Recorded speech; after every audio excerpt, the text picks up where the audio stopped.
බුදුවරු කොහොමද පැහැදිලි කරේ? අචින්තිතම්පි භවති චින්තිතම්පි විනස්සති. මේ ලෝකේ කවදාවත් හිතන දේ වෙන්නේ නැහැ. වෙන දේ හිතා ගන්නත් බෑ. එහෙම නෙමෙයි.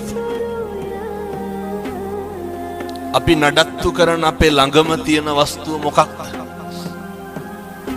අපේ ඇඟ, අපේ ශරීරය නේ. මේ කෙස් ටික වෙනස් වෙන්නේ නැද්ද?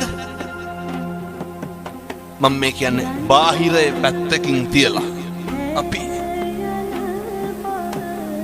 අපිට ඕන විදිහට ඕක තියාගන්න පුළුවන්. කම්මංගලං කින්ති කරෝමි.